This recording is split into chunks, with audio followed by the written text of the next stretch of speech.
Scene 1, Hook. It started with a sound most people wouldn't even notice. Snap. For Emily Parker, it might as well have been a gunshot. The pain was sharp, the sting immediate, but the humiliation?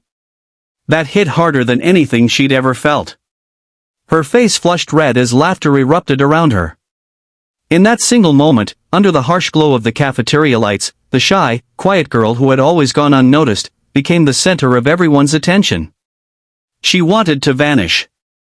She wanted to disappear. But what no one in that room knew, not even Emily, was that this moment was about to set off a chain of events that would end in a courtroom, with the bullies in handcuffs. Scene 2, The Invisible Girl. Emily Parker wasn't the type of girl people remembered. She didn't have flashy clothes. She didn't post glamorous selfies on Instagram. She didn't speak up in class unless she was called on, and even then, her voice was so soft that the teacher had to ask her to repeat herself. At 16, she had mastered the art of invisibility. Life at home had taught her to keep her head down. Her father had left when she was 9, and her mother, Rachel, worked double shifts at the diner just to keep food on the table. Emily's wardrobe came from thrift stores, her sneakers had holes in them, and she used the same worn-out backpack she'd had since middle school. Kids at Lincoln High didn't exactly admire that kind of thing. Scene 3, The Bullies. Jake Miller had been a thorn in her side since freshman year. Tall, broad-shouldered, and arrogant, he walked through the halls like he owned them. His father was a wealthy businessman, and Jake had grown up knowing that money could make problems disappear.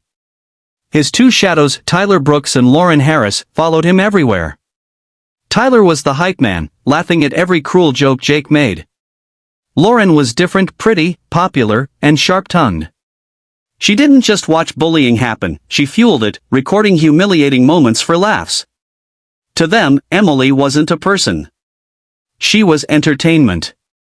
Scene 4, The Little Things. At first, it was almost subtle. A bump in the hallway that sent her books scattering. A whispered, "Nice outfit, did the trash can throw it away first?" Taking her seat in class so she had to move to the back. Emily told herself it didn't matter. She could handle it. If she ignored them, they'd get bored and stop. But bullies don't get bored. They escalate. Scene 5, The Cafeteria Incident. It was a Tuesday.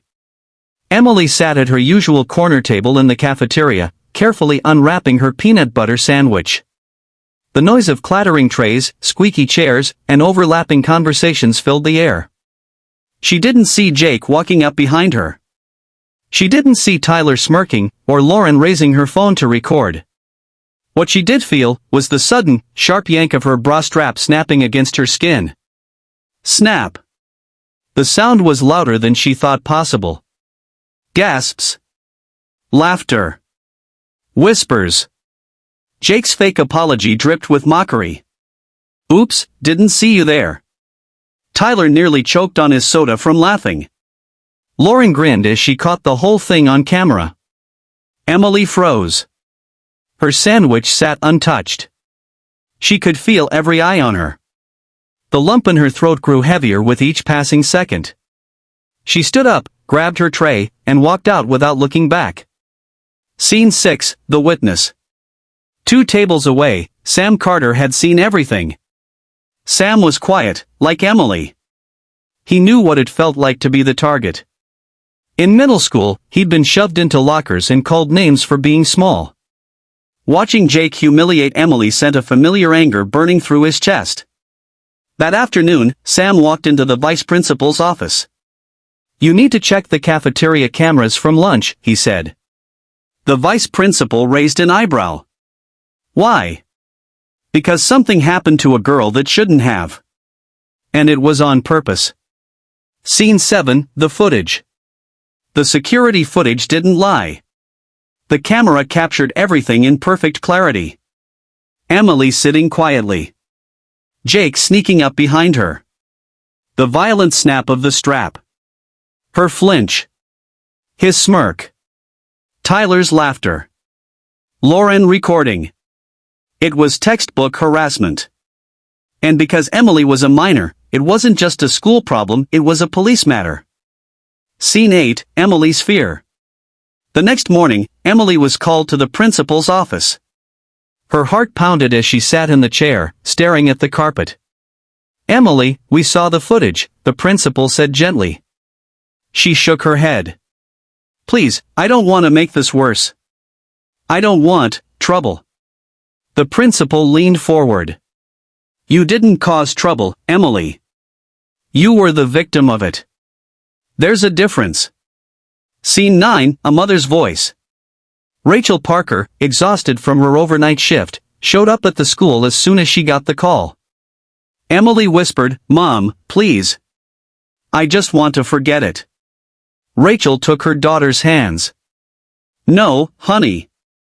We don't stay quiet when someone hurts us. If we let them get away with it, they'll do it again to you, or to someone else." For the first time, Emily realized her mother wasn't just tired. She was angry. Angry that someone had humiliated her daughter. Scene 10, Police get involved. Statements were taken. The officers explained to Emily that what Jake did wasn't just a prank, it was sexual harassment. Jake, Tyler, and Lauren were all suspended immediately. But that was only the beginning. Scene 11, The Courtroom. 2 weeks later, Emily sat in a small courtroom, her stomach twisted into knots. On the other side sat Jake, Tyler, and Lauren with their parents. The judge played the cafeteria footage. The room was silent except for the sound of the video. Jake's lawyer called it immature behavior and a misunderstanding. The judge's eyes hardened. "Sexual harassment is never a misunderstanding," he said. "And the fact that you recorded and shared it makes this even more serious." Scene 12, Sentences. Jake was sentenced to 3 months in juvenile detention. Tyler got 1 month. Lauren, for filming and sharing the video, was sentenced to 150 hours of community service and mandatory counseling. The school implemented new anti-bullying programs, security training, and strict harassment policies. Scene 13, Life After. Emily expected to return to whispers and stares. And yes, some kids avoided her, afraid to be caught up in drama. But others came up quietly.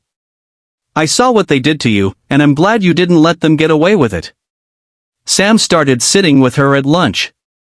Slowly, Emily began to walk with her head held higher. Scene 14, Years later. Years later, Emily would look back and realize the day in the cafeteria wasn't just the day she was humiliated. It was the day she learned that her voice, even if it shook, could still be heard. Loudspeaker call to action. Speech balloon. If you saw this happen at your school, what would you do? Let's talk about it in the comments. I read every single one. Thumbs up, like, subscribe, and join our family at Be Kind Always, because kindness isn't just a word, it's a choice we make every day.